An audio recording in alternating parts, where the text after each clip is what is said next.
Hey, good day everybody. So I'm just going to work on my coils here. I want to test them and see if they're putting out the proper ohm reading. I went and bought a new battery because my spark was really weak, so I thought it was probably the battery, but then I started thinking that it'd probably be a good idea to test my coils because that could also be the issue, which I probably should have done before I spent money on a battery. But anyway, here we are. So I'm all set up to test these out. I just have some green tape here.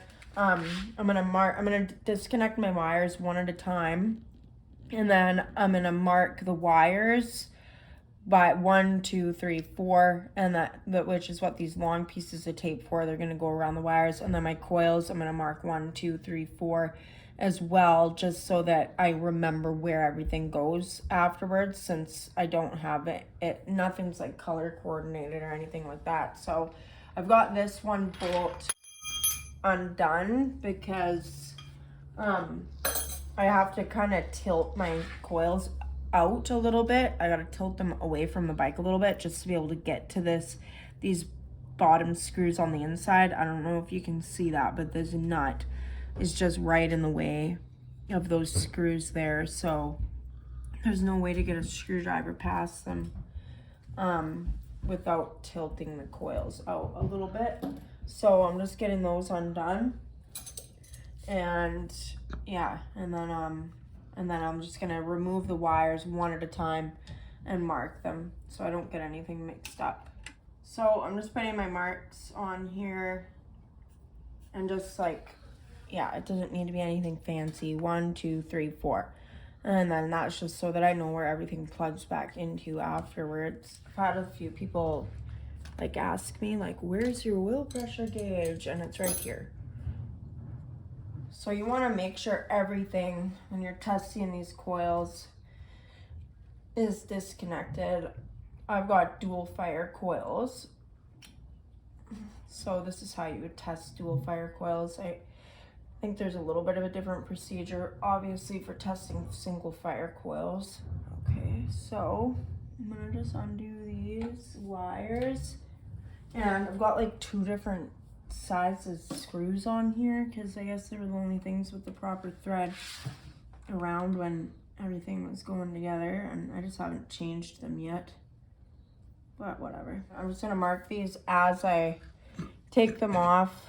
So that's wire 1, go back to terminal 1 when everything goes back together. So that's the jumper wire to the number 2. Normally you'd have a jumper wire going from one coil to the next when you have 2. So we just spliced that jumper wire right into this wire rather than having an extra like eye connector on there. So this one I'm gonna mark 3 because it came off of the number 3. And then now I can undo the other end of the jumper, and I'll mark that as 2. All right, so I've got those number 2 wires off, and I just had to cut an extra piece of tape because there's 2 number 2 wires. Number 2 wire. Okay, last wire. I really hope I don't need new coils because it's just a lot of money to replace these. But if I end up having to get new coils, I'm just gonna do points. I'm just gonna put points in the bike probably. Some people have told me that kickstart is better with points, and then I've had other people just tell me that you just need to get your bike dialed in properly, and then electronic ignition's fine. But I just feel like points is more fail-safe because you're not dealing with a whole bunch of electronics.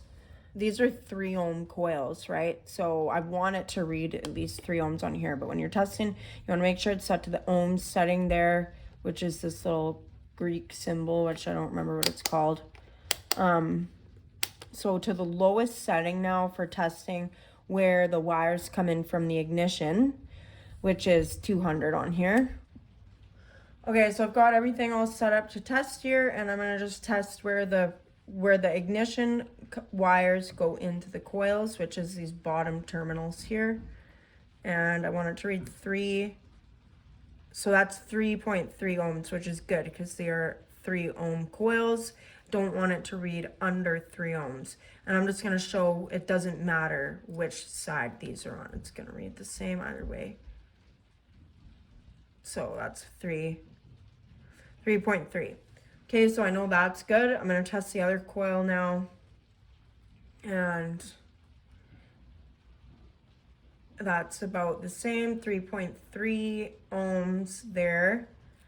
And then for where the plug, spark plug wires go in, for those terminals, you want to have it up so that it can read at least 10,000 ohms. So I'm going to set it to the 20,000 ohm mark. Now I've got it set to 20,000 for where I'm going to be testing the spark plug wires, and you just want to make sure your leads are in there far enough that you're actually touching the metal inside of the coils there. So get that in, and these read 14,500 ohms on there, which is good. I think anywhere like that's above 10,000, like you don't want to go below 10,000 ohms for a 3 ohm coil like that.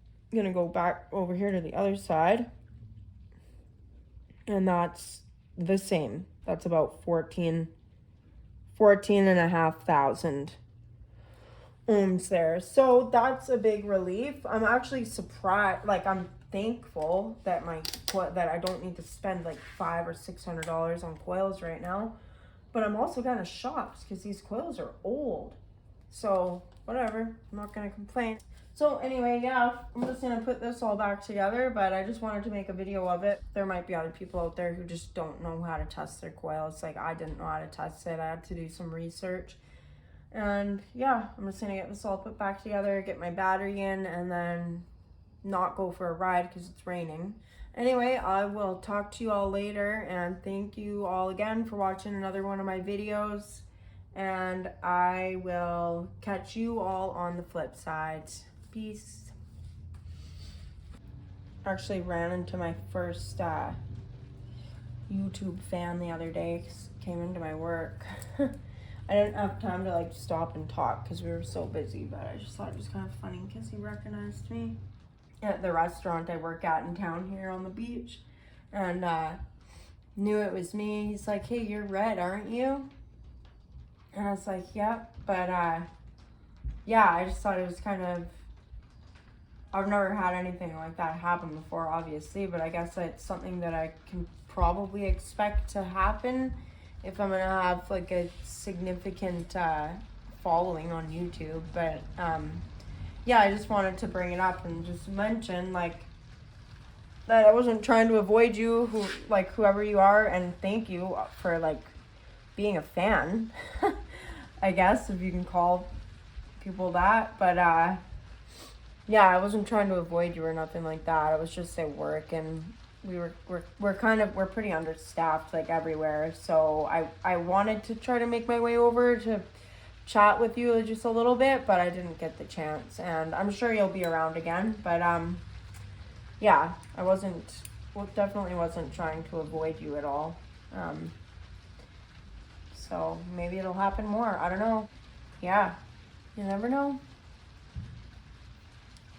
But kind of cool anyway.